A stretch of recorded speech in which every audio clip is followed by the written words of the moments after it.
Hey, what's going on, guys? This is Jacob Laguerre, and in this video, I'm going to be reacting to a video that Evildea had made in regards to a Reddit post that he had saw on the Esperanto Reddit, or at least one of the Esperanto Reddits, and he decided to make a comment on this video, and I had a few things I wanted to say in response to Evildea and just some of the things he said. So, in full disclosure, I haven't watched the entire video just yet. I did see a little bit from the beginning, and there was actually another post that was made in the same Reddit about this video in particular, and I saw a couple of the comments in there, and I feel like there are a couple of things that are worth addressing, like in regards to what Evildea is saying. So before I jump into the video, I just want you guys just to have an understanding about where I'm coming from.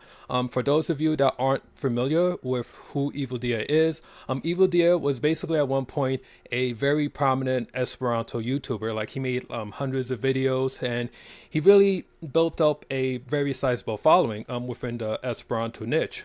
After that, he had went dormant on YouTube for a little bit. Wasn't really posting any videos at all. And then recently he came back, but he went and made a shift to his content and started making more English videos where he would provide general language learning advice, as well as do investigation into like so-called polyglots and people that claim to be a polyglot but are really just kind of faking it, so to speak. So I just want to be clear here, like, I don't have any issue with Evildea. Like, I think he's a great guy. While a part of me is a little sad that he's not making Esperanto videos like that anymore. I mean, at the end of the day, it is his channel, and he has every right to do what he wants to do with his channel. I'm also a member of his Discord server as well, so just want to make it clear here, like, I really do like and I really do respect Evildea a lot, especially for everything that he's done within the Esperanto community, and I think every Esperantist owes him like a debt of gratitude. But with that being said, like, it does seem to me at least that he has distanced himself a bit from the movement, and I think some of his ideas are a little bit concerning, at least based on what it sounds like he was saying in this video. So, without further ado, we're gonna hop into the video, and yeah, we're just gonna get into it. I think this is a pretty fair point. There is a lot of now there are a lot of legit people within the language learning space, but at the same time, there are a lot of people that aren't so legit and are trying to make themselves be a lot more than what they actually are. Like fake polyglots and things like that. So I just want to say, like, I think it's definitely a really good thing that he's deciding to kind of move in that direction and just kind of expose like the fakery and the nonsense that's in it. So I mean, he has a platform right now where he can make a sizable impact on the language learning space. So that's something I can definitely appreciate. Yeah, it does seem like I said, like, I'm watching this video like I'm fully, like, for the first time right now. So yeah, there seems to be a lot of buildup, I guess, at this point, until he like eventually gets into the Reddit post. But we're just, I guess we just have to wait a little bit longer until it gets into like the meat and potatoes of things. Yeah, I would definitely have to say, like, as far as like the quote unquote fanatics of Esperanto, like, I've been in the Esperanto community for a little bit over a year right now, maybe like a year and change. And I can't say that I've run into any people that fit the description of what he's saying. Now, this isn't to say that they don't exist, but yeah, like, I guess basically, as you said, like, this is a very, very small percentage. So, I guess we can keep going. Like, as far as like everything he says so far, like, I don't really have any huge issues with it. Well, in response to that, I mean, the whole idea behind this Esperanto Reddit is that it's supposed to appeal not only to people that are capable of using the language, but also to people that are like relatively new. So, I mean, while that's not necessarily wrong, that there is like a good amount of English on the Esperanto Reddit, I mean, we also have to keep in mind like who it is that we're trying to appeal to. Like, someone who doesn't know anything about Esperanto, if they were to come to a Reddit where everything is in Esperanto, that can obviously be a little bit intimidating, so to speak. So while he's not necessarily wrong by saying that, I think we also have to consider the context as well, like as far as what purpose that the Esperanto Reddit serves. Okay, so in regards to that, now I'm not entirely sure on how experienced that person is. Actually, I do have the post open up in a separate window. Let's see. Yeah, so I'm not 100% sure how experienced this person is in Esperanto, but I can understand why some people have, I guess, sort of an issue with the word viral and stuff. Like, I personally didn't get the initial impression that this person was just some kind of a crazy fanatic. Like, if anything, I saw them as a person that was like generally like excited about the language, and they want to think about ways where they can go and they can spread the language to more people.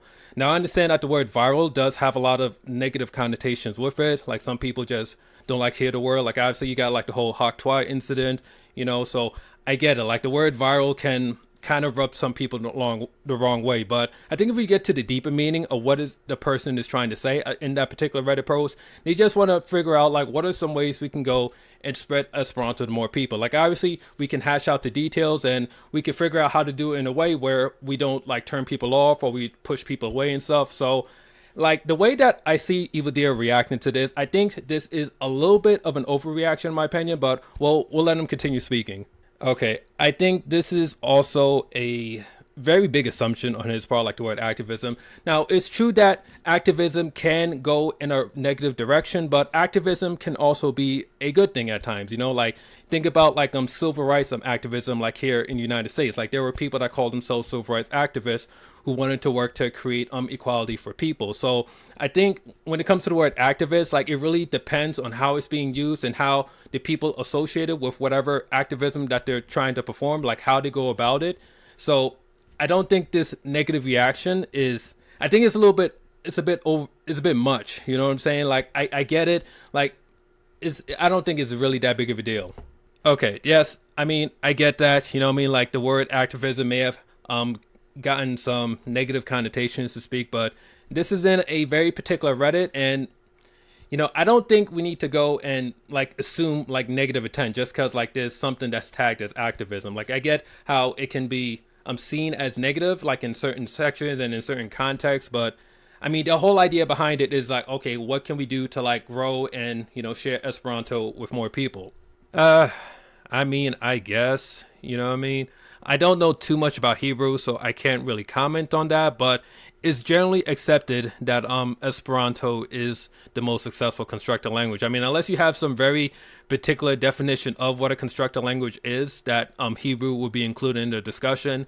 The fact of the matter is that Esperanto was constructed by one person. Like, he went and studied the languages around him to create a language, which over time continued to grow and evolve and stuff. So people generally don't dispute the fact that Esperanto is the most successful constructed language. So I find it a bit interesting while he's questioning that and while he's bringing up Hebrew into the conversation. It's generally accepted. Like, you can see it on Wikipedia. I mean, for what it's worth, I know some people have mixed feelings about Wikipedia, but I mean, Wikipedia has gotten pretty decent over the years, and it's generally accepted that Esperanto is the most successful constructed language. I don't think the person is trying to imply that we're a monolithic community. Now, it is true that Esperanto, its original goal was to become a world language. And, there are a certain subsection of people within the Esperanto community that do want to at least work towards that. I mean, for me personally, I do think it's a pretty cool goal. I mean, whether or not we'll ever achieve that goal where it becomes like quote unquote the lingua franca, it's debatable. But I think at the very least, what every Esperanto could do is they could try to find like a small way to, expose people to Esperanto, like bringing it up, like maybe say like in just casual conversation, or maybe posting about it like on your social media, or just talking about it in a way where it's like, hey, this is something that I do, it's part of my life, you know what I mean? Like, I enjoy it, a lot of other people enjoy it, this is something you might enjoy as well. So I mean, there are ways to go about this where it doesn't like turn people off.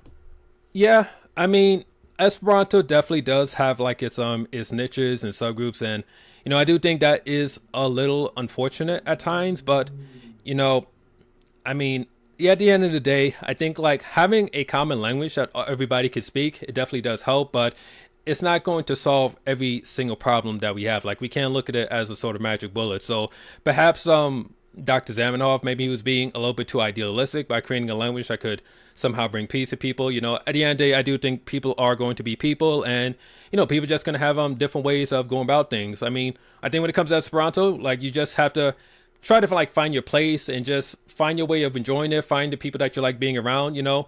Like there's no reason why you need to like hang out with like every single Esperanto speaker, you know what I mean? Like for example, like I'm a black person. That doesn't mean I have to oblige myself to hanging out with every person who's like supposedly black or of African descent, you know what I mean? I can have a little bit more discernment in that, and you know, I can take other things into consideration. So, you know, with Esperanto, just like any community, there's going to be people that, you know, you like and that you enjoy being around, and there's going to be other people that you may not like as much, you know. Like at the end of the day, like people are people, you know. Like I think this person is just expressing their honest opinion, you know. I don't think we need to necessarily assume negative intent. Like this person is just saying like, hey, like I just kind of wish that, you know, Esperanto was, you know, could live closer to its ideal. And you know, that's a noble goal to have. Obviously you got to be realistic, you got to have set the proper expectations and have a good way to go about what it is that you're trying to accomplish. But you know, it's okay to feel a little bit dissatisfied at times. I think that's a matter of taste as far as the word Esperanto. I don't have an issue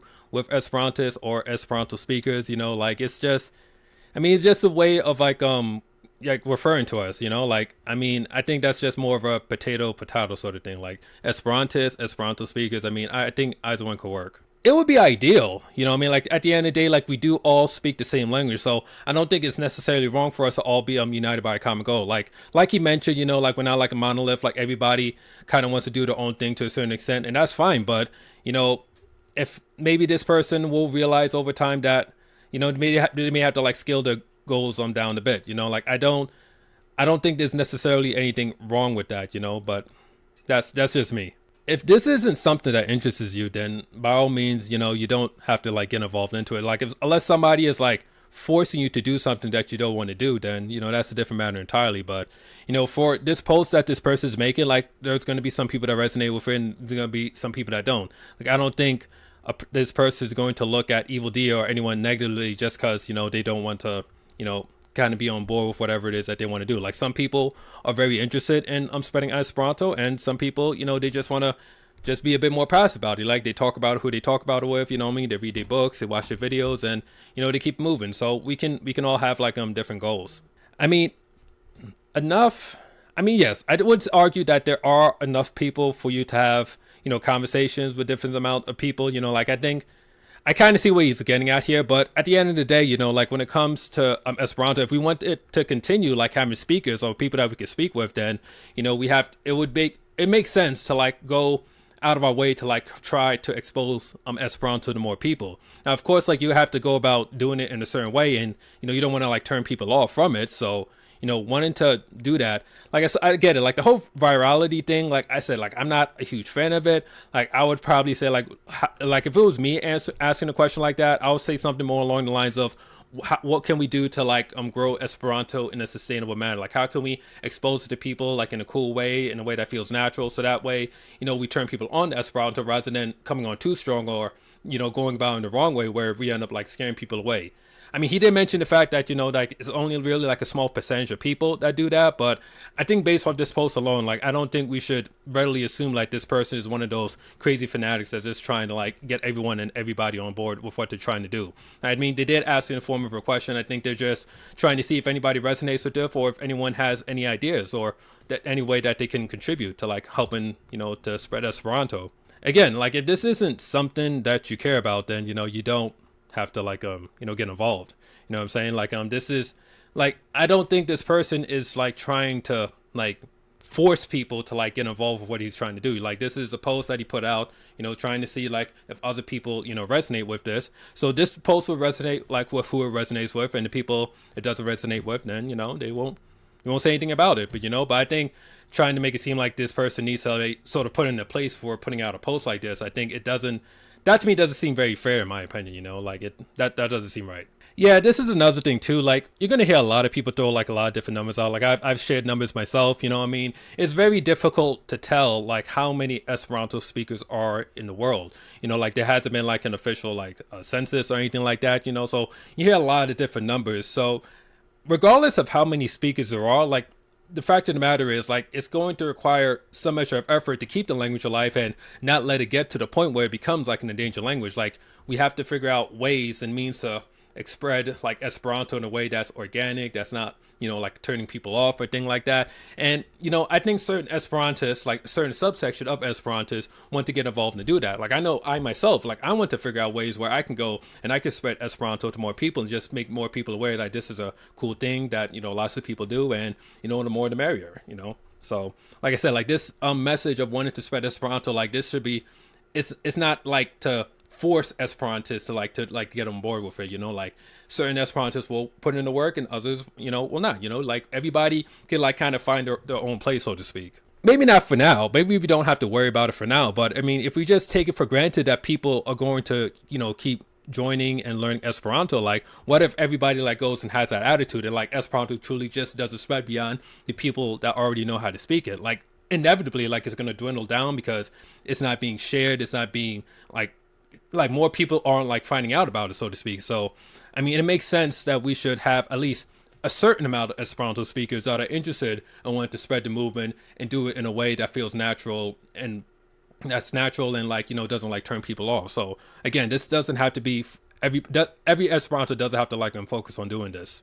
I mean, it could be some truth to that. I haven't confirmed that for myself, but I mean, it would be nice if it was a growing body of Esperantists that want to go and like share the language for more people. I mean, obviously there's going to be some people that just aren't, or maybe they're just going to take a more, passive role like in the movement or what have you. Everybody can join like for their own reasons. So I mean, him pointing that out again, I don't think there's anything necessarily wrong with that, because there's probably some truth to that claim. And yes, I mean, I would agree. Like, obviously, we don't want to be too forceful with like how we make people aware of what Esperanto is about. But this doesn't mean that we shouldn't go and like make some effort at all. Like, I have a background in marketing and advertising for over 10 years. So this is something that I'm very familiar with, whether we're talking about like online advertising, like Facebook ads, Instagram ads, or like email marketing, or like SEO, social media marketing, etc. So I understand that there needs to be a certain balance between how you promote to others, like how you sell to others. Like there has to be like, you gotta sell what it is that you want to sell, but you also have to do it in a way where you're not like turning people off to what it is that you're trying to sell. So I understand that there's a fine balance that needs to be maintained. So I mean, that's the tricky part, but I mean, I think this is something that we have to have to think about and figure out like, how can we do this in a way where, we can grow and not look crazy in the process. I mean, I have to disagree with that. Like, we definitely live in a time where, advertising has never been easier. Like, whether we're talking about Facebook ads, Google ads, Instagram ads, like I'm someone that does advertising like every day. Like I have a business that I'm working on. Obviously, this whole thing that I'm doing where I do advertising. So it's quite possible to put up advertising. So I would have to disagree with that. This is true. And like, I 100% agree. Like you have to do it in the right way. Like you have to show people like what is it that's in it for them. I mean, you have to give people the benefits, so to speak. So this is something that could be figured out, like with the right marketing and advertising of Esperanto. Like we could definitely strike the right balance and figure out a way to, get more people exposed, but do it in a way where, it's sustainable and it doesn't have like a negative impact on Esperanto or the movement. I mean, putting up signs and posters, like, I mean, I still see people do it, so maybe it does work to a certain extent. I think that's more ideal, like if you're trying to do some type of local marketing. Now with Esperanto, the cool thing about it is that it's meant to be like global and worldwide. So I mean, you got websites and apps and all sorts of other resources that can be accessed from all around the world. So I mean, we don't have to necessarily focus on doing it on a local level, but it's not necessarily a bad idea either. Like, especially if you have like a club like in your city. Like for instance, like I live in New York and we have an Esperanto Society of New York. One possible thing we could do is go and like put up posters and stuff, or put up signs like saying like, hey, like we having this event and stuff. Now, I mean, obviously that's going to require like time and effort and, getting a whole bunch of different details sorted out. But again, that's not necessarily a bad idea or a bad approach. I mean, like it's just worth testing. Like if we test it and, if we get decent results, then, we could scale up. Or if we test it and, results aren't too great, then, you could try to change some things around, or we could just try a different method entirely, So again, I don't see why he seems so like opposed to that. Like, I mean, that could definitely work. Maybe it's just the fact that I have a background in marketing and advertising, so I'm a bit more used to those types of things. But again, it's not necessarily a wrong idea in my opinion. Yeah, so I understand that some people have a very negative reaction to marketing, but the fact of the matter is, like, for every business, like marketing is extremely important. Like marketing can take many different forms. Like it could take like making YouTube video, for instance, like what you're watching right now. Writing blog posts, posting on social media. Like marketing can take many different forms. So um like a marketing employee, like he says, marketing is just like a bad thing, like across the board, and I couldn't disagree more with that. Like marketing can be done in a way where people feel better for the interaction. Like when they interact with your brand, when they interact with your product, your service, or whatever, you can do your marketing in a way where the other person appreciates what it is that you're doing for them. Like you're showing them and you're making them aware of something. Oh, excuse me, you're making them aware of something that can provide genuine value to their life. So if we figure out the right way to market and to advertise Esperanto, we could do it in a way where people that are exposed to our message can feel like, hey, like this is something that would be pretty cool to me and pretty interesting. Like this is a matter of just understanding like copywriting and understanding your target audience and a whole bunch of other stuff. So I don't believe Evildea knows a lot about like marketing advertising, but this is something I have a lot of experience in. So whether or not a marketing campaign is successful or not depends on a lot of different factors, and there's a way to market to people in a way that's very effective and can make you a lot of money or whatever it is that you're trying to optimize for. Like obviously in the case of Esperanto, we're not trying to like make money, but we're trying to like expose most people to the language, so that way they become speakers and they'll go on to expose more people. So every business like in the world like does marketing and advertising. So I mean, unless you're going to say like all these businesses are just wasting their money with their marketing employees and stuff, then that to me just doesn't make a lot of sense. So like there's nothing inherently wrong with marketing as long as it's done in the right way. It has to be done in a certain way is what I'm saying. Like if you don't like the word activism, then we can use like a different word, but the whole idea, like I think the core idea is that we need to figure out ways to expose Esperanto to more people. Yes, I definitely agree with what he's saying. Like definitely with the right approach, I think Esperanto could definitely become more popular, more people can know about it, and we can do it in a way where people feel good for like becoming aware of Esperanto being a thing. So again, I don't see any huge issues with that. That is a good question. I mean, as far as like why it hasn't already happened, like I've gotten into the movement relatively recently, and I'm bringing my 10 plus years of marketing and advertising experience, and I plan on using that to figure out ways and means of bringing Esperanto to more people. So I feel very fortunate that I'm in this position because, like, as far as I know, I don't know anybody who has the type of marketing and advertising experience that I have that's a part of the Esperanto movement. So this is something I definitely want to put to work and hopefully, be able to expose more people and make more people aware of what Esperanto is about. So, it hasn't happened yet, but it won't be long. I don't think we'll be saying that for much longer because like, don't worry. I am definitely working on this. Let it be known here. Jacob Laguerre is working on this. Again, yeah, like I said, like the word viral, I get maybe the word viral probably wasn't the best word, but the whole idea is that, if we change the word viral for something else, saying like how can we make Esperanto like more popular? Like how can we expose it to more people? How can we make more people aware? I think with the post, like you kind of get the idea of what he's saying. Like it doesn't have to be like necessarily like a viral thing. Like I mean, if something did happen with Esperanto that did make it go viral, I mean that'd be kind of cool. Like I mean, weird things have gone viral all the time. Like the hot Twitter girl, for instance. So like I would not necessarily be opposed to it, but I think if we want to think about things from a long-term perspective, then we need to figure out a way like how can we sustainably like grow the movement rather than just hoping for like one thing that just make Esperanto blow up.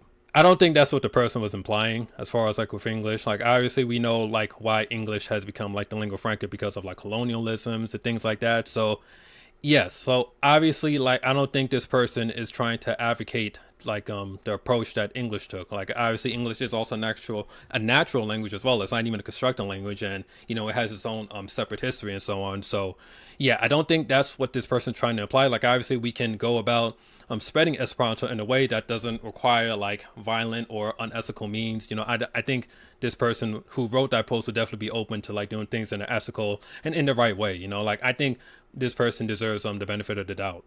Yeah, that's definitely, I think this is definitely a big exaggeration here. Now, the whole idea with Zamenhof, like when he envisioned Esperanto, he saw it as a language where it would be a language that someone will learn in addition to their native language. So they will still learn the native language, whatever that is, like English, Spanish, French, or what have you. And then you will learn Esperanto, like kind of like in parallel with your native language, so that when you're going to speak to people like across cultures, across countries, you have a common language that you can both use and be able to understand and like transact with each other. So yeah, this whole idea of like, like colonialism and stuff like that, that's not even like what Esperanto was formed for in the first place. I'm pretty sure Zamenhof wasn't trying to be like a colonizer or had like a colonizer mindset. Like his idea was about like uniting people together. So, so when we just look at the foundation of Esperanto, like it doesn't even make sense to even like entertain that possibility, in my opinion. Yeah, so no one is advocating for that. I don't think that's what this person is advocating for. Yeah, like I said, like I don't think that's what this person was trying to imply. And like I that's like I said, I mean, that's a very interesting tangent that he went off there. Like I don't think this person was saying like, yeah, let's do what the English should or the Portuguese or whatever. So I don't know like if he was just doing that for effect or something, but I don't think that reaction warranted like what the person have written down. It should be good.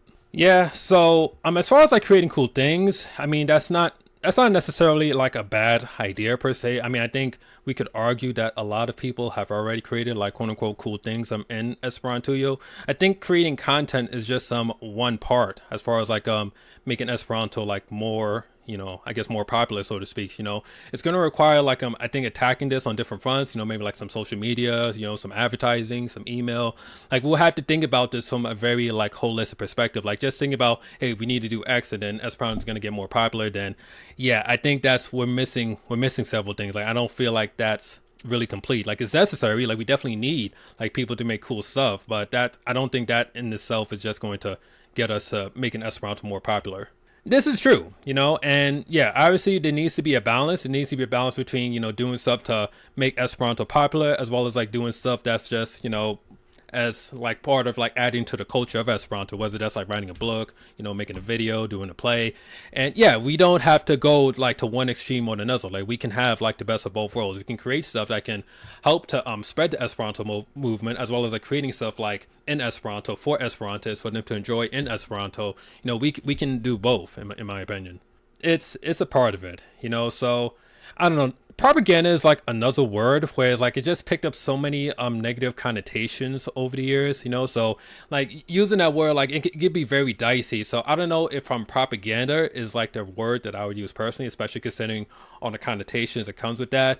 But basically just creating content that helps, that's I would say creating promotional content, like content that helps to promote Esperanto to a wider audience, So, I mean, obviously, like, I don't have all the answers to that right now. This is something I'm still figuring out and I'm still trying to piece together. But yeah, like creating promotional content to help, influence people into join Esperanto. Like, I think we can have both. We can have one and the other, like I said. This is true. I think of the Japanese and the anime stuff, that's a very, very special case. Obviously, there hasn't been really few, if any, like, there's very few countries in the world that have the kind of soft power that that Japan has. So I think we do have to consider the fact that the Japanese and the anime, like it's a very special case. And just as a quick aside, I'm also a huge anime fan as well. Like I love anime. Yeah, there's actually going to come a point too where I'm going to have to learn Japanese. Like it's not on my list of languages to learn just yet. Like I have Spanish, French, and Esperanto, which I'm still working on right now. But once I get to a point where I'm comfortable with those languages, I'm most likely am going to learn Japanese. So stay tuned for that. I mean, we could try different ideas. I don't think there's anything wrong with like trying different things out and to see like on what works and what doesn't. Like when it comes to marketing and advertising, like you kind of go in it with the mindset that a lot of the things that you're going to try aren't going to work, but you can end up getting a lot of valuable data from the things that you try. So that way, when you make your future attempts, things can work out a lot better for you. So I mean, being open to trying new ideas, I think that's generally a good thing to have. Like obviously we have to hash out the details as far as how we go about and implement like each type of tactic or strategy, what have you. But I mean, being open to trying new ideas, I don't think there's anything wrong with that. So we don't have to necessarily turn Esperanto into a marketing campaign, but this doesn't mean that we can't use marketing to help to promote Esperanto. Like this, like when you look at any business, you have the business and then you have the marketing that the business does to promote the business. Like every business does like some type of marketing advertising. I'm not saying that Esperanto is a business, but like a business, like it thrives on having more people come in. Like they need their customers, or in this case with Esperanto, the customers would be like the speakers. So ideally you want to have people coming in at a sustainable rate, and being able to market and to promote yourself is what's going to allow you to do that. Like sure, we can rely on like some organic or like some word of mouth marketing here and there. Like I'm not saying we shouldn't like implement those things, but we have like these tools at our disposal. We have like Facebook advertising and Google advertising and YouTube and Instagram. Like we have like all of these different tools at our disposal. Like why can't we utilize these tools to help and grow this language, especially if we have people like myself, for instance, that have like the years of experience and the understanding that can go and they can utilize these tools to figure out ways that can help to grow Esperanto in a sustainable way. So again, there's nothing necessarily wrong with doing marketing campaigns. Like it all has to be done just in a certain way. So I don't understand like his I guess his disgust of marketing, so to speak. So like I said, why not do some marketing or try out some marketing campaigns to expose more people to Esperanto? Like why not? Yeah, so I mean, when it comes to marketing, like obviously you need to understand like who it is that you're talking to, as well as where they're at in terms of their relation to whatever your product, your service, or your brand is. So for someone that has never heard of Esperanto, like you're not going to go so direct as say like, hey, like join Esperanto, like you're going to be a little bit more indirect. You might try to like talk about something like adjacent to Esperanto, like, hey, like this language was like, did you know like Spanish was like influenced by Esperanto? But you could talk about it in a way that's indirect, and then as you gradually bring people more and more into your world, you can start to use a more direct approach, talking about Esperanto, talking about the benefits, the number of speakers, the events, like the different meetings that happens all around the world. Like there are ways to go about marketing to people. Like marketing doesn't have to just be you talk to somebody and you say like, hey, join my language. You know what I mean? You don't have to necessarily use that direct approach every time you use a marketing. Like a direct approach can be useful at times, like depending on who it is that you're talking to. Now, if you're dealing with someone that's already very interested in your product or service, they know who you are, maybe they're already really familiar with your brand, then using a direct approach can be very familiar with them. But for someone that's not as familiar with what it is that you're about, then I would say you want to use like more direct approaches to like bring them into your world. Like there's something that's known as a customer journey, which basically outlines the journey that someone takes from not knowing who you are, like not knowing your business, your product, your service, or whatever, to becoming like your customer. And there are a series of steps that person has to take in order to reach like that ultimate end goal, whether that's like booking a call with you, purchasing your product, buying your service or whatever. So just to give you like a brief example, like let's say like you have someone that's like never heard of Esperanto, and all of a sudden they see like a blog post about Esperanto, like somebody posts on social media, like Facebook. They click on that blog post, they go, they check it out, they read some things about it, they see something else where, hey, I can download this free PDF about Esperanto. I just got to put in my email. They put in the email. Now they join the email list. Now from the email list, like they start getting like some emails and stuff, and like you introduce them to yourself. You're like, hey, my name is such and such. I learned this language called Esperanto. I'll be like sharing you different like emails every day about it. They start getting emails from you. Maybe you send a link to like a video, like in one of your emails. They watch your video, and over time, like over several weeks and over several months, like now all of a sudden this person's like, hey, like I really like this person. I really like what they share with me about this Esperanto thing, and eventually they get to a point where they want to go and they want to become an Esperanto speaker. Now, obviously, that's just a hypothetical situation, but this is like the general idea. Like when you talk to marketers and they think about like how can I get someone from not knowing anything about me, my product or service, to becoming my customer. Like there are a series of steps that have to be followed. So, like I said, like it does not have to be like just only a direct thing. Yeah, I mean, as far as like it being outdated and stuff, like that's something I can't really vouch for as well. Like I think there has been some like relatively recent stuff, like at least like recent YouTube channels and videos and content and stuff like that. So as far as it being outdated, yeah, I think that is debatable. This is true. That's a true statement. That is crazy. I actually didn't know that. That's pretty awesome.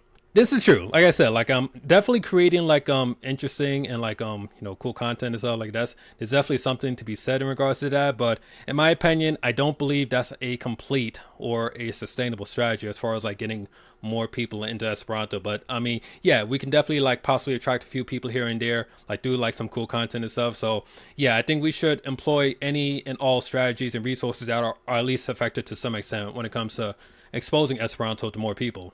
Yeah, yo. So, for those of you that know, Salivanto, he was also known as Tom Alexander. Definitely another huge Esperantist in the community. Like he's actually my italki teacher. Like I had a few lessons with him.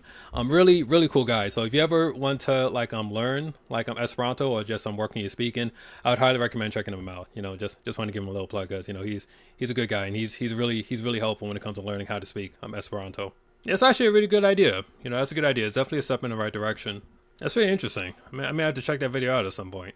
Yeah, I agree. You know, there isn't really anything I have to disagree about. I think he has like the right approach as far as you know trying to promote Esperanto. I don't believe that the person that made this post was trying to imply that they want to do like some kind of top down approach. You know, maybe I think he might have read a little too deep into that. You know, I think we can give him the benefit of the doubt here, but I mean, for the most part, like what he's saying, I think is pretty on point. Yeah, so I don't think we'll have to worry about that in regards to Esperanto. Like I'm like as he said in the video himself, like one of the biggest issues with Esperanto is like a lack of funding, so to speak. So we don't even have like the resources to be able to like jam it down the throat like the way like Hollywood do it. Like these companies like Hollywood, like they have like millions, hundreds of millions of dollars, like they can like blow money on. So like there's no Esperantists with that type of money. So I don't think that's something we really have to worry about. Like, not anytime soon, at least. This is true. This is true, and you know, there's really two ways to go about it. One could be like more of a passive approach, and one could be more of an active approach. Now, a passive approach is that when you basically just try to look for moments or stuff where it would be natural for you to bring about Esperanto, like maybe you're on Reddit thread for let's say, like I'll give you an example. Like for me, like I was on Reddit one day and someone had made a post in some language learning Reddit asking like, hey, like what would be a good language for my child to learn? And I had brought up Esperanto, and I started explaining about like, hey, like it's a really easy language to learn. Like has a big culture. A lot of literature. I mean, I don't remember exactly everything I said on it, but I mean, I did bring up Esperanto, and I just shared a few details about it as well. Like like it's available on Duolingo. Stuff like that. So yeah, so there's definitely like you can do that, like where you just kind of passive, just like trying to look for like small ways here and there. I mean, the only issue with that is there may be certain days where you just can't find a natural way to bring up Esperanto, like in a way that wouldn't like be weird and stuff. The other way, like the more active way, is where you go and you create a context where it will be natural for you to talk about Esperanto. Like you can go and you can create a video, for instance, and maybe in that video you could say like top like constructed languages, and in those constructed languages, one of the languages you bring up is Esperanto. So that's not you like waiting for a moment to bring it up in a way that's natural. That's you like creating a moment where it's like it would be natural to bring it up. Like you're creating content and you're putting something out there rather than just trying to see like, hey, like would it be natural to talk about Esperanto here or not? Like you create those moments for yourself. So I think obviously it's going to require like a combination of both. Like we should look for those moments where it would be natural to bring up Esperanto, as well as like do things on our part where we can bring it up and it seems natural and it doesn't seem like I'm too forced and stuff. So like there needs to be a bit of both. I would say. Oh man. That's YouTube. That's just YouTube in a nutshell. Like in YouTube, you're gonna get some really like intelligent, some very thoughtful comments, and you're gonna get other comments that might make you lose a little bit of faith in humanity. So that's just YouTube. Yep. That's basically it. Just like with any other language. Like how do you become like a native Japanese speaker? You're raised in a household where everybody speaks Japanese. Like Esperanto is no different. It is a language. It's just a constructed language. I mean, yes. Okay, like people that really have a strong interest will probably go and like look on their own, but there's nothing necessarily wrong with like commenting and interacting with people. Like they've already made the effort to comment on your post. Like responding back with like a quick response isn't necessarily a bad thing. Like if anything, that's just going to add another positive touch point to the experience with Esperanto. They could think to themselves like, hey, I first found out about this Esperanto thing through this video. I left a comment about it. The person that created the video responded to my comment, which got me even more interested. So then I went and I started looking into another video, and I checked out this website and this and that. So you can't underestimate the power of those really small actions. So I think it would have been ideal if you would have went and like been a bit more like proactive as far as just responding and connecting with people, because that's ultimately what we need at the end of the day. Like we need people that are willing to be a little bit more proactive in their approach. Like obviously you don't want to do it in a way where you turn people off and you push people away from it, but like taking a few seconds to like respond to a post, like especially if it leads to the possibility of another person joining the movement, I think that could be a good thing. So I think that was a bit of a miss on his part. I mean, that's funny. I mean, yeah, like if the person did post it in Esperanto, yeah, I think that would have been ideal. I guess I would have shown, at least I would have very least like shown his level of expertise and capability in the language. It's a little bit challenging to I guess talk about Esperanto, to spread the Esperanto movement if you don't already have like, I guess, a certain amount of skill with the language. I mean, I don't think that should stop you at all. Like, you could still like try to figure out and do small things to talk about Esperanto, and just be transparent with the fact that you haven't fully mastered the language yet, but it is something that you're working on. So, yeah, like would have helped to a certain extent if you wrote in Esperanto, perhaps. I mean, but at the end of the day, the guy, he made the post out there, and actually, I think he did post it again where like it was in Esperanto, but like I said, I mean, that I think that's a little bit besides the point. Yeah, like I said, I mean, it would be ideal, like if you have a certain amount of mastery with the language, if you want to go about promoting it. But again, if you can do it in a way where you're being transparent and you're letting people know that, hey, like this isn't a language I fully mastered yet, but I've been learning a lot. Like I know X amount of words, I study like X amount of time per day. Like yeah, like it'll be ideal to like work on it and get working with that sooner rather than later, like increasing your proficiency in the language. But you shouldn't necessarily let that stop you from wanting to go and like talk about it with other people and stuff. Just let them know like, hey, like this isn't something that I fully mastered just yet.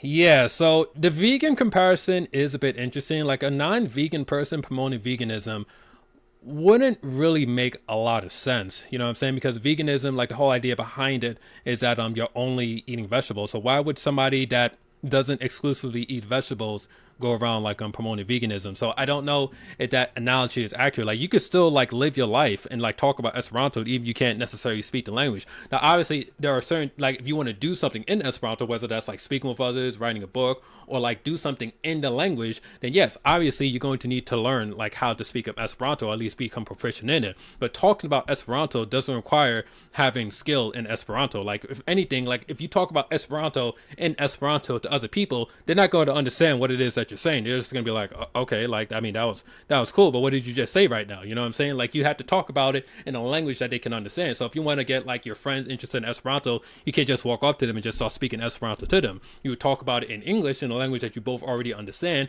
let them know about it, like what you're interested in. And like I understand this is a direct approach. I'm not saying that you should necessarily go out and do this. I'm just trying to like give you an example that talking about Esperanto in Esperanto to other people that don't know Esperanto is not, it's not helping you. Like that's not going to work. Like you need to be able to speak about it like in a language you both understand, and then introduce people into Esperanto. So again, I don't think that should necessarily hold someone back. But yes, obviously you want to learn how to speak Esperanto sooner rather than later, and just get your skill up. Like if anything, that should just hopefully put some heat under you to just to get moving with increasing your Esperanto skills. I mean, I think there's some truth to that. Like if it did like reach that level, let's just say like public schools were like concerning Esperanto, yeah, like that would be a route for it to go to, like businesses and stuff. My opinion, like when it comes to like Esperanto, as far as like bringing it to like more people, like we should try and focus on the individual level first before we go and start like working with organizations, because I think we stand a much better chance of just talking from like one person to another person, and then like having the network effect that way. And then once we build like a sizable mass of people, we could try and organize in a way where we could start reaching out to schools, we could start reaching out to businesses, we could start reaching out to governments and stuff. Like I mean, we already I think have like some recognition like with the United Nations, if I'm not mistaken. So yeah, like I think before we go and we start worrying about like businesses and schools and whatnot, like, let's focus on the individual level first and get more individuals like on a local level interested in it. And then once our numbers increase from that way, then we can start focusing on like different orgs and institutions and stuff. Or at least that's my opinion. Yeah, like I said, like I personally wouldn't push that approach now, at least like not in the beginning. Like I think this is something that could be worth considering later. Like once Esperanto reaches like a sizable, I mean, I guess if it becomes even bigger than it is right now, like I don't know, let's say like double or triple in size, or we get in touch with like a lot more funding, or like our footprint and our presence becomes much more big and much more ubiquitous, like so to speak. Like once it reaches that level, like maybe we can consider like reaching out to businesses and like schools and orgs and what have you. But yeah, I wouldn't focus on that necessarily in the short term, in my opinion. Yeah. Excuse me. So yeah, I agree. Like we probably shouldn't take like a very forceful top down approach. I mean what he described has a very little chance of happening, especially like Donald Trump. He's like trying to, I guess, dismantle like the Department of Education and stuff. So it seems even less likely something like that would happen. Yeah, I get it. Like we don't want to, like just kind of like come down like on some, like we don't want to be like so forceful like that when it comes to like getting people on the Esperanto. Like it requires a certain amount of tact, like a certain amount of like finesse to like be able to expose Esperanto to more people.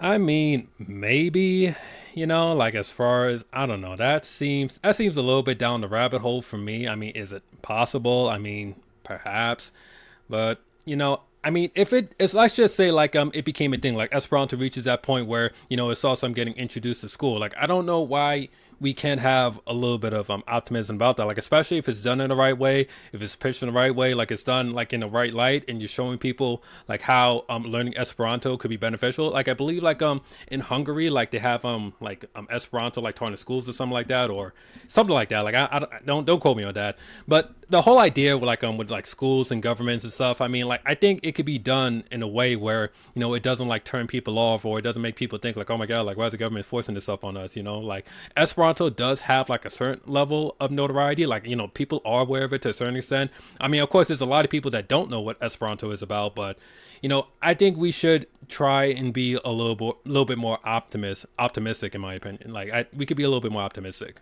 And this is true. Like, obviously, we want people to learn Esperanto of its own free will. What I'm trying to argue here is that we can't just take a passive approach and just hope like people are just going to randomly find out like what Esperanto is about. Like, it's going to require at least some effort from some Esperantists to spread the movement in such a way where more people become aware that Esperanto is a thing. Like, we shouldn't necessarily take it for granted that people are just going to continue finding Esperanto. Like, we can make at least some push where we can go and we can like introduce more people to it. Like I said, we don't have to, it doesn't have to be every Esperanto speaker. Not everybody has to go and like try to go and like recruit more people or like just expose more people to Esperanto. It could just be like a certain like subsection within the population where this is something that they're just really passionate about doing, about helping to grow the movement. Like it can be done in the right way. But yes, as far as like the whole top down approach, yeah, I understand there can be some issues that comes with that. So yeah, so if we are going to like reach out to these bigger institutions, and we definitely have to be careful in our approach, but I wouldn't necessarily count it out. Like I wouldn't necessarily count it out. I mean, I don't know how true that is. I mean, I think there's a pretty decent mix of Esperanto video channels. I mean, something that I've noticed a lot, there seems to be a pretty decent amount of like gaming channels in Esperanto. I mean, that's something that I've noticed. Like, yeah, there are like there are channels where like they teach like Esperanto, like exploring Esperanto would be a good example of that, as well as Esperanto variety show where they would like teach about Esperanto. But you also have Esperanto speakers as well that does more like vlog like stuff. Like Evildea is a good example. Thomas Verkantas, Katie, I think Chelsea Ray Moses kind of like at one point, like she was kind of doing like vlog style stuff. I know she did like a few interviews as well in Esperanto. So I think there's an okayish mix of content out there. You know what I mean? Like, I mean, I think the more diversity, the better. Like, there's even like a science channel like in Esperanto. I think his name is like Dr. Lock Show, if I'm not mistaken. So yeah, so there's some mix, there's some diversity in there. Like, I mean, the more the merrier, in my opinion. I think this person that wrote this post, by the way, they listed a few good ideas. I mean, they're definitely moving in the right direction, in my opinion.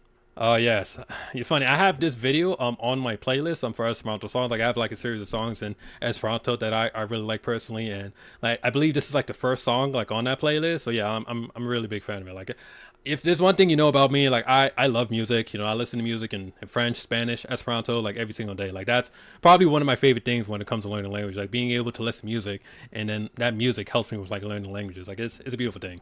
I find it funny that we're watching a video of a guy that's watching a video. That's very meta. Yeah, so this is a good comment right here. This is a good example of like making cool stuff in Esperanto. The thing about like making cool stuff, like one, like coolness, like so to speak, is a bit objective. Like what could be like really cool to one person may not be so cool to another. So it can be a bit subjective at time. And like I said, like I'm making stuff that's really interesting and very well made in Esperanto. It's definitely a step in the right direction, but I don't think that's the only thing we need to do. Like just make content, and like everyone will like more people will join. Like yes, but there's other things that we can do. Let's do that in addition to like having a more well-rounded, fleshed out strategy for promoting Esperanto. Yes, like when it comes to Esperanto, like you'll be very surprised. Like if you haven't learned Esperanto yet and you decide to learn it, like you're gonna be surprised at like how fast like you begin to pick up this language. Like one thing that's really cool about Esperanto is that there's a lot of words that are kind of like cognates that are cognates between like English and Esperanto. So a lot of words will look very familiar to you, and you'll be able to pick it up very quickly. And once you understand like the simple grammar points of Esperanto, that you'd already like start forming basic sentences. Like obviously things do get a little bit more advanced, and there are like quote unquote more like advanced grammar structures, but learning the basic grammar structure of Esperanto doesn't take a ton of time. So that's something you will be very pleasant. You will be happy to find out if you decide to learn Esperanto. Yeah, it's definitely a step in the right direction. I don't know if that channel is still making videos and stuff on Esperanto. And this is the thing too. Like when we say that, hey, like we just gotta make cool stuff in Esperanto. While this is a good idea, the thing with creating content is that you have to constantly be creating content. You know what I mean? Like you can't just go like create like a video or whatever in Esperanto and then just leave it at that. You know what I mean? I mean it's true. Like when it comes to things on the internet, like people can continue finding it for months and for weeks and for years on end, but you also want to be producing content like for the here and now, like on a consistent regular basis. Like it's cool to have stuff that you can like rely back on that can continue to get eyeballs, but it's an ongoing thing. So which is why I say that when it comes to like just creating cool stuff in Esperanto, it can't be just like a one-time event. Like we're just gonna create like this one video or this one book or one what have you, and then that's it. I never have to create anything again. Like you have to keep doing it on a consistent basis. That's how you're gonna keep creating more touch points and giving yourself more opportunities to put yourself out there, because maybe the right person's going to see your right video or post or whatever at the right time, and everything's just going to connect. So you can't just rely on like your past achievement. You can't rest on your laurels, so to speak, when it comes to like creating content. It's something you have to be doing on a consistent basis. That would be cool. I mean, I don't have a particular problem with that. I think that'd be nice. Like it would help with teaching kids, like sort of the basics of like learning a second language. Like it has. I mean, I don't see an issue with that, but I guess we'll see what Evildea has to say. Yeah, I don't know why he thinks that's such a bad idea. You know what I mean? Like I wish I could ask him or have a conversation with him and ask him like why are you so opposed to like having to talk to school children? Like we have like here, like I live in the United States, right? And they teach Spanish for the most part, like here in the United States. Like I'm pretty sure like once they like institute Spanish whatever, like a bunch of people then start thinking like, oh, why are they teaching us Spanish for? Like what is this? Like are we gonna turn into like another Mexico or something like that? Like no, you know what I mean? It's like people like they learn Spanish, you know what I mean? It's a cool language to learn. It has a lot of culture, has a lot of history. Here in the United States, we have Mexico like right below us and stuff. So why can't Esperanto just be like, say like I'm learning Spanish or learning French or learning any other language? Like why can't we just like introduce that and just have it like as part of the conversation? I'm not saying that we need to like jam it down people's throat or like hold people up at gunpoint to like teach it to like school children and stuff, but we can at least like have a dialogue, explain the benefits and just kind of go back and forth and see if we can come to some sort of an agreement. So I mean the fact that he's just instantly rejecting this idea, I just find to be very interesting. Okay, so I don't think this is a great analogy because like they already teach languages like in schools and stuff, you know what I mean? So it's not necessarily like they're adding something new that they're just forcing down on people. Like this is just another language that they can consider in addition to like other languages that have been considered like Spanish or French. I mean, if you live in a different country, it could be like, I don't know, like Japanese or something, like whatever language, you know what I mean? Like I think a lot of people have like learned the language in school. So just introducing Esperanto as another one of these possible languages that people can learn, I don't see why that is such a bad idea. Like we can, like I said, obviously we got to do it in the right way and stuff, but why just like instantly like reject that idea? That to me doesn't make any sense. Yeah, here in the United States, like here is like referred to like DEI, diversity, equality, and inclusion. It's funny, like since Trump, I don't want to make this political, but just very briefly, like once Trump had came into office, excuse me, a lot of these DEI initiatives have started going away. So again, this isn't politics. I'm not gonna go into anything more than that, but I mean, I don't think that's I don't know if Esperanto would be a fair comparison to like DEI related stuff. That's just me. Like why not just consider it like as a language that people can learn among a set of languages like Spanish, French, or what have you. Yeah, so I mean, obviously, we don't want to force Esperanto on school children. I mean, I don't think that's what's being implied when a person made that suggestion. I think we can go do whatever routes would be appropriate for introducing Esperanto to like schools and institutions and stuff. I'm talking to them about the benefits, like what a curriculum would look like, things like that, and we can at least give it to them for their consideration. And if for whatever reason they're just like super negative about it, which I don't think is likely if we like go about it the right way, it could be possible that it could pop up in like a few schools and stuff. Now, like I don't know all the details as far as like I'm dealing with schools like here in the United States or anywhere else for that matter. So I don't want to say too much about it because that is a bit out of my that's a bit out of my depth. But I don't see why we can't at least consider the idea, or if there's enough people that are really interested in that, like why not see like what they can do? Like they can like look into it a bit more. Like okay, like who do I need to get in contact with? Like how can I go about presenting this in the right way? Like it all comes down to like how people go about and present Esperanto. Like just because someone wants to go and make an effort to like expose Esperanto to like a school or like another person, what have you, we don't have to immediately assume that it's going to be the wrong way. And yes, I do understand that you said that 99% of people like that, but I'm saying like this post in particular, I think it's too quick to say that this person's like one of these 1% of like crazy fanatics that just wants to like stuff Esperanto down people's throat. I think that's reading a little too deep into it. Okay, so I mean, based on that, like it seems like Evildea like kind of has the idea of like how to go about doing it. I don't understand why he's assuming that this post, well, the person that made this post wouldn't be open to doing that. Like I mean, like I said, like I get like some of the wording and stuff can be, a little bit, I guess, dicey. Like as far as like, like how can we make Esperanto go viral and stuff?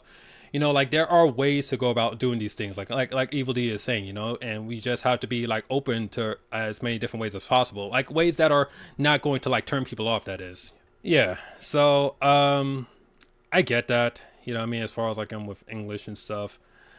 I don't know if that's really a fair comparison per se. Like I said, I get it. Like the whole like go viral thing, like, and I get that's a bit of a dicey term and stuff, but we should, rather than say like go viral, I think probably it would be better worded as like how can we go about growing Esperanto like in a sustainable way.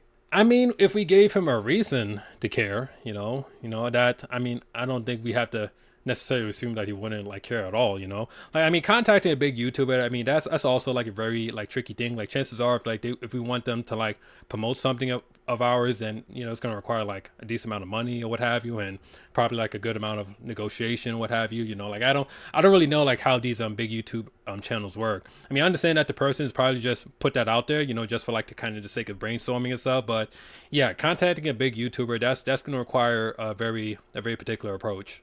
That's fair. Like I said, like I don't have an issue with people creating like cool stuff, like cool content. What I am saying, and what I've said repeatedly, like just creating content is not going to be enough, because a lot of people create content, I mean, like there's a pretty decent amount. Obviously there's in the same amount of Esperanto content as say like English content or Spanish content or something like that, but I say like creating content or even cool content for that instant is just one piece to a much bigger puzzle in my opinion, but it is definitely a step in the right direction if nothing else. Nothing necessarily wrong with posters in my opinion. Like I said, like if you're trying to like especially like build up the local club or something like that, and like you want to like meet with people like locally and stuff, like putting up posters could be a valid idea. So I mean, we shouldn't just reject a marketing idea or marketing tactic, just because like, oh, like I don't like it. Like how are you using it? Like what is it being used for? Like what is your approach? You know what I mean? Like how, like where are you putting them? You know what I mean? Like there's so many factors that goes into like a marketing campaign. Like you have to like really like think about this stuff like on a very deep level before you can kind of like have an opinion about this. So I understand like excuse me, I know that Evildea, like marketing, I don't believe it's his thing. Like he's more of a programmer, but like I said, like for me, like someone that has like over a decade of experience in marketing, like it's okay to consider certain things and within certain contexts. So I'm hesitant to like say like, hey, don't do this or don't do that. Like sometimes it may just be a matter of testing it, and if you test it and based on the data like it doesn't seem to be working, then you could try and change things up, or you could just like get rid of it entirely, just completely abandon it. So that's just my thoughts as a marketing expert, you could say. Yeah, like obviously not, like you don't want to just run around in your boxes and stuff. Like I don't think anyone's advocating that. That would be kind of crazy. And yeah, that is it in regards to that video. So anyways, just wanted to share a few of my thoughts, in regards to this video by Evildea. I mean, if Evildea doesn't watch this video, I just hope that he knows that I'm just trying to come from a good place. Like I am a huge fan of Evildea. Like I've been one for quite a while. I do want to see him succeed, whether it's in Esperanto or whatever, whatever it is that he decides to do. But yeah, I just wanted to share a few thoughts and just a few comments in regards to this video. Like, I do see it's over an hour long now. I did not think it was going to be that long, but I guess that's just how it goes sometimes. So anyways, that's all I got for you today, guys. This is Jacob Laguerre. I'm signing off. And if you haven't already, make sure to hit the subscribe icon or the subscribe button and tap the bell icon. That way you'll be notified as soon as we release new content. Don't worry, it's not going to be like an hour long like this. I try to make my videos like 10 to 12 minutes long. But anyways, guys, that's all I got for you today, and I'll catch you in the next one. Peace.